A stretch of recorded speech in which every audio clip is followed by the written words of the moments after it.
Hi everyone, welcome to my channel. I'm Mona. I'm passionate about fragrances and that's what this whole channel is about. So if you're interested in fragrances as much as I am, then you're probably in the right place.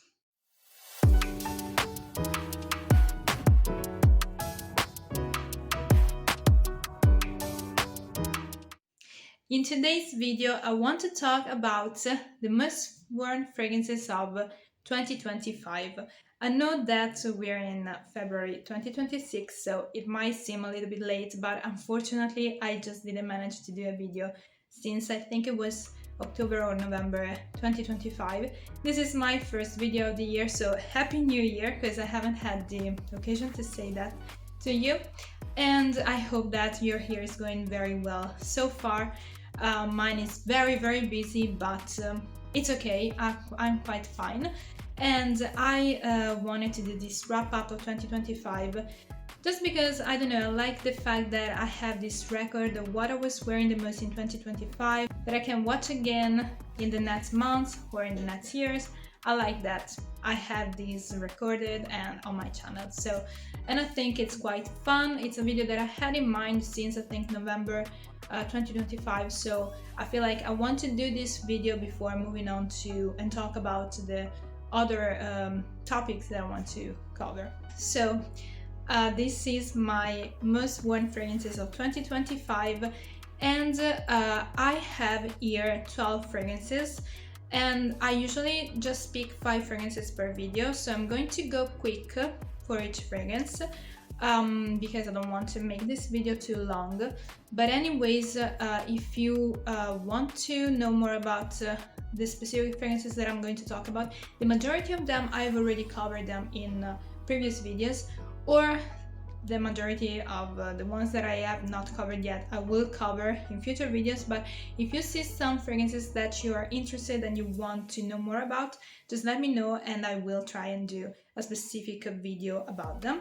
And yeah, so we have 12 fragrances and I try to associate each fragrance with a month of the year because it's more easy for me. I haven't taken any notes during the year, so I just have to go, I have to just trust my memory. I think I have a quite accurate memory of what I've used the most, but in order to help me, it was much easier for me to associate each fragrance with a month, so that I know that that month I was using predominantly that fragrance and so on. So that doesn't mean that I've used in January that fragrance and in February that fragrance and so on. But certainly it's a way for me to kind of orient myself better in the year. I think I've said it all. The only other premise that I wanted to say is that you are probably going to see a pattern in the fragrances that I wore the most in 2025. At least I see a pattern, and it's mostly clean fragrances. Not specifically clean fragrances, but what I think can be defined, broadly speaking, as clean. Some fragrances are more powdery, some have the light woody texture. There are musky fragrances, some iris fragrances, but I feel like the majority of them, with some exceptions, fall broadly speaking into a clean fragrance category. So maybe it will be more clear as we go on. So let's dive into it and start with the first fragrance. Now the first one is Venenum 32 by L'Artisan Parfumeur. This is such an amazing scent. I've been wearing this a lot in the last part of 2024, the first part of 2025, and then I also started wearing it again in the fall and winter of 2025-2026. So I'm still wearing it. Not so much right now because I'm moving into a slightly different direction, but I will talk about it in future videos.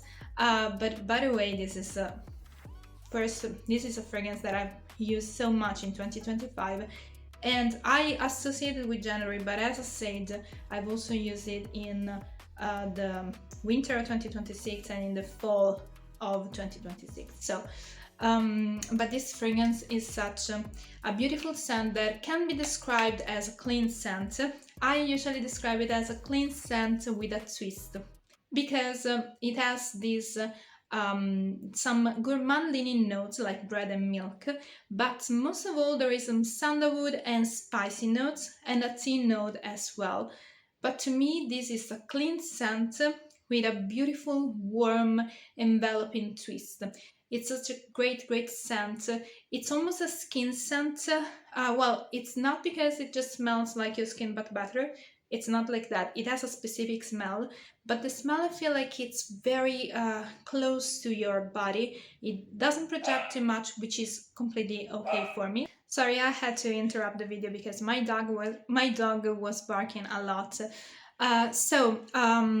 This is this beautiful clean scent, but it's a skin scent, meaning that it stays close to your skin. It's not too glowing. It doesn't project too much, but for me, it's alright. I love how it smells, and I feel like it's such a beautiful scent, and I use this a lot. The next one is not other than Fleur de Peau by Diptyque. Now I have to say that this year I had really a thing with Diptyque. I own 3 Diptyque fragrances in my collection, and all 3 fragrances made it to this list. So I really have a thing for Diptyque, and I plan on adding more fragrances by Diptyque into my collection this year, because Diptyque fragrances are fragrances that I use. So if I buy some fragrances from Diptyque, I know that I'm going to use them. But Fleur de Peau is this beautiful clean scent. I can totally call it a clean scent, but it's also very floral. You have aldehydes, iris, of course. You have maybe some violet too. You have a bergamot in the opening, but mostly these aldehydes, iris, violet, carrot seeds. You have also some musky elements, and you have probably some white flowers or some rose as well. But what you have with this fragrance is this beautiful, cloudy, powdery, musky scent with this beautiful freshness. So it's not too glowing, even though it's powdery. It's not a glowing powdery fragrance. It's more like this fresh, floral, iris, aldehydic, beautiful, very fairy tale-y, dreamy fragrance. So a fragrance that I love, and I have to say that I also use these 2 fragrances in combination. Layering these 2 fragrances is very beautiful. It makes a beautiful combination and great compliment getters. The next one that I want to talk about, that I associate mostly with the month of March, is Desert Dawn by Byredo. This is such a beautiful fragrance. I love it. I've been obsessed with this fragrance so much. Now, I do believe that this fragrance can also fall under the broad category of clean fragrances. This is there is much going on, but you have a light woody base with papyrus, some cedarwood, and sandalwood. Then you have rose and a silky note, and then you have cardamom in the opening. So you have a rose, this beautiful light woody base, and something fresh, spicy, and also aromatic. It's such a beautiful scent. It has this beautiful silky texture, and I love it so much. It's just like a skin scent, but it projects, at least in the opening and in the first maybe an hour, in the first hour or two, it projects with this aromatic fresh spiciness, but it's mostly a skin scent, but it has a character, a unique character about it. So it's a great scent, and I've been obsessed with this in 2025. So Desert Dawn by Byredo.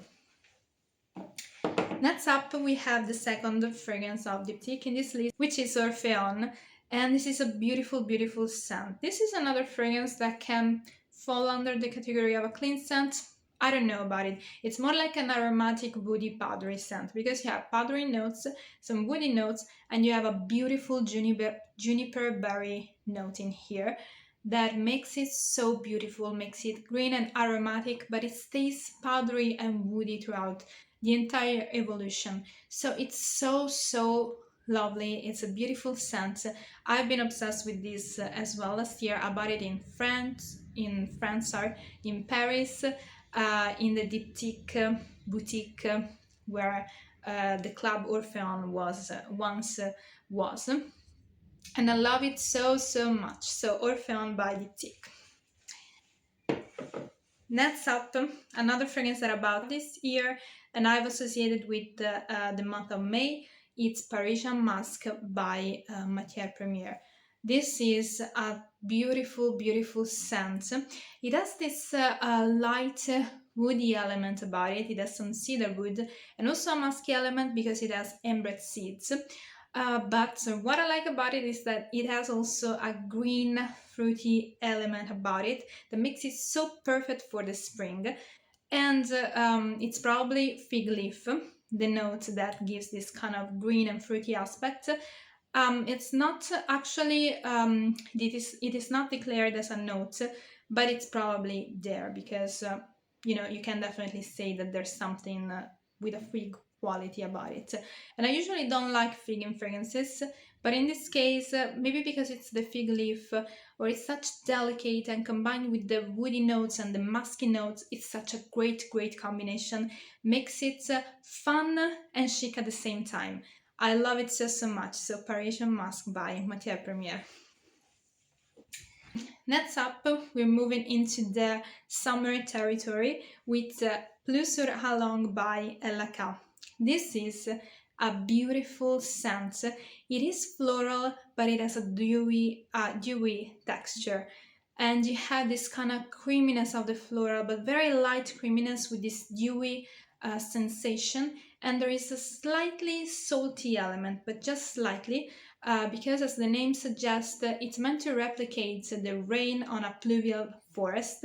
So you have this beautiful dewy sensation. It's very fresh and refreshing, but floral at the same time. I think there's something like cyclamen, lotus flower, lily of the valley maybe. No, lily of the valley is not actually. Maybe water lily. It's more like these water flowers.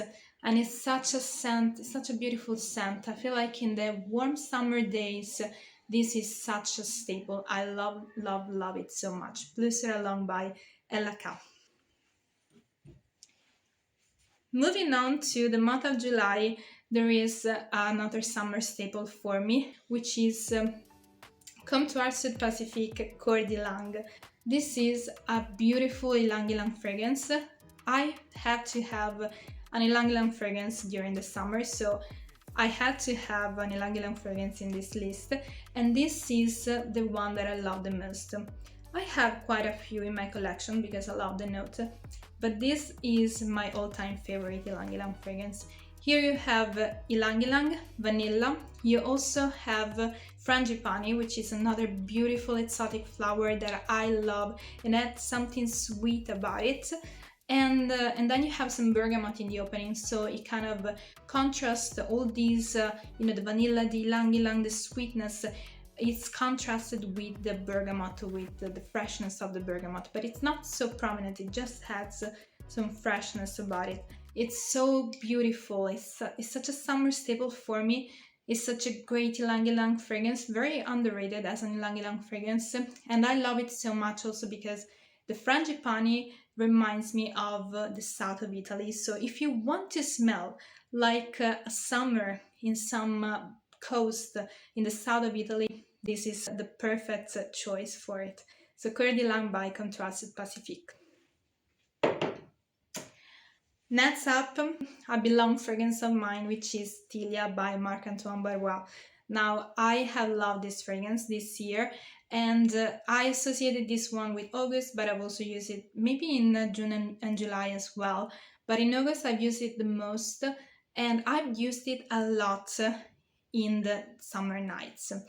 With this fragrance, you have a beautiful linden blossom note, you have some broom blossom that adds in some honeyed facet, and then you have some molecular notes or some synthetic notes that kind of represents something ambery and woody. And to my nose, it's like there's some vanilla as well, even though it's not listed, but you can definitely tell that everything is well blended, like there is some vanilla in here.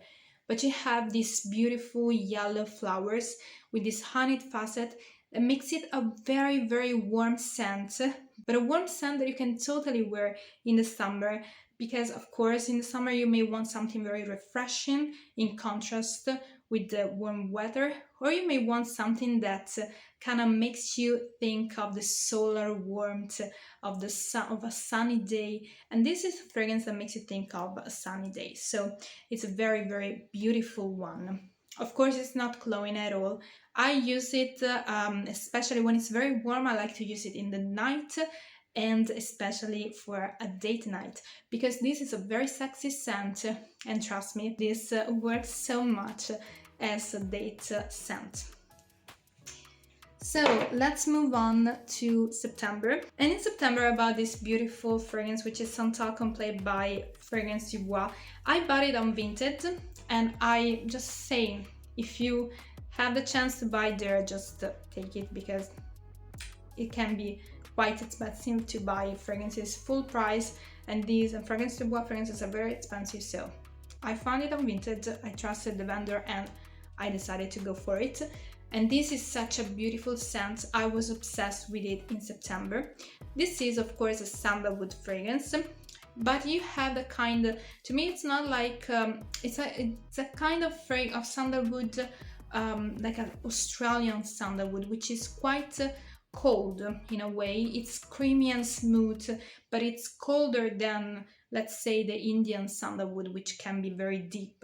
This is more like a light sandalwood, but it has not the sharpness of the Australian sandalwood, because sometimes Australian sandalwood can be very sharp, which I like, but in this case it's very smooth, and it has a beautiful coconut note, which is beautiful as well because it's not too exotic. It doesn't make me think of being in a beach, which is being at the beach, which there's nothing wrong with it. I can actually like a coconut fragrance that smells exotic, but I like the fact that with this you are just not smelling too much as coconut. It's just so well blended, and you have some violet as well, which I don't detect so much, but I feel like it kind of makes it more feminine, more round and sweet. So it is such a beautiful scent. It goes in a clean territory, maybe not clean, but neutral in a way, because it's all very well balanced, and it's such a beautiful, great scent. And it's very sophisticated, but at the same time you can wear it on an everyday basis. So September, I think it's the best month to wear it, because I never tried it in the summer, even though I think it can be quite good in the summer. But in September, in Italy at least, you have this beautiful weather where it's still warm, but it's not so warm as in the summer. So something like that is so perfect for that time of the year. So Santal Complet by Fragrance du Bois. Next we're moving into the fall territory. So in October, I was obsessed with EQ Sur tes Lèvres by D'Orsay. This is such a beautiful scent. This is a clean scent in my opinion, but it has a warmth about it. To me it smells like almost like a warm cotton embrace. You have a beautiful iris concrete note. Then you have, I think, some musks, maybe some aldehydes. But if the aldehydes are there, they don't bring in something fresh or something like that. No, it stays very warm, very buttery in a way. Because the iris concrete, I think it kind of adds this buttery element. But there is also a kind of fluffy, cloudy element at the same time. So I like the fact that you have both these elements, and it's quite warm, but it's still clean. It's such a beautiful scent, very, very, very beautiful, very elegant. I use it a lot to go to work, and I don't want to associate this fragrance with work, because, I don't know, I don't like to associate a fragrance that I love with work. But at the same time, when I go to work, I crave something very comfortable, very cozy, that makes me feel better. And this fragrance is such a beautiful option for that. And at the same time, of course, it's not offensive at all, so you can wear it in any occasion. And this is by Dominique Ropion, by the way. And I love how Dominique Ropion makes iris. The next fragrance also is from him, and we'll get to it in a moment. So this is EQ Sur tes Lèvres by D'Orsay. And this next one is Iris Shot from Olfactive Studio, and this is another iris from Dominique Orpheon, which I love. So I guess I do love the way that Dominique Orpheon works with iris. There is also another one which is Visionary Eye from Juicebox that I love, and I hope to add it to my collection this spring and summer, because that one is more like for spring and summer, but this one for the fall is so beautiful. This has mostly the notes that I remember are iris and cardamom, and I love the fact that it has this beautiful earthy green iris that probably is enhanced by the cardamom, but at the same time I don't know if there's some violet or something, but there's some makeup vibe in here as well. There's some powdery sweet makeup vibe as well, and I love it so much. So this is a great, probably my most favorite iris, I guess. This is another one, by the way, that I bought on Vinted, and yes, I'm so obsessed with it, and I think it's one of my favorite iris, if not my favorite iris fragrances, just because it combines these two elements, the earthy green aspect that I love in iris, together with the makeup-y, powdery makeup vibe. It's such a beautiful, dreamy scent to me. Beautiful one. And if you are familiar with Iris Eben by Atelier Matiere, or there is another one which has similar vibes, with this deep, earthy element of the iris, I feel like this one has something about that tendency, something in that direction, but at the same time, again, with this beautiful makeup vibe. So I love it so much. Iris Shot by Olfactive Studio. And then we have arrived to December with Volutes by Diptyque. This is the third Diptyque fragrance in my list, and this is also the third Diptyque fragrance in my collection, because these are the three fragrances that I have. I also have actually a hair mist of Eau Rose. I don't use it as much lately, maybe just because I just forget about hair mist, but I feel like I do believe it's a beautiful scent. But I'm not the biggest fan of rose fragrances, even though that one is very particular. I used to wear it sometimes in the summer. But anyways, let's move on to Volutes. This one is a fragrance that I have it in my collection. I think I've had it for a very long time, but I don't know what happened this December. I got completely obsessed with this, and I was wearing it all the time. Also in January 2026, I've been wearing this a lot during Christmas time and so on. I really like this fragrance so much. You have this beautiful tobacco, cinnamon, honey, or coconuts, which is a resin, and also iris in here. So you have this beautiful powdery resinous scent. You have the tobacco in here, but the tobacco is not dense or too heavy and creamy. No, it's just this beautiful powdery scent, but with something very addictive about it, and so beautiful. This is such a perfect fragrance for fall and winter, very underrated from the brand, but so beautiful. So Volutes by Diptyque. So this is it for today. We've gone through a very long list. I hope you enjoyed the video, and I just can't wait for you to tell me which are the fragrances that you have been wearing the most in 2025. And I also can't wait to know which are going to be the tendencies for me in 2026. Actually, I already have some ideas, but I will tell you more about it in the future videos. So I hope to see you there. Hope you're having a best 2026, and have an amazing day, evening, or night. Bye!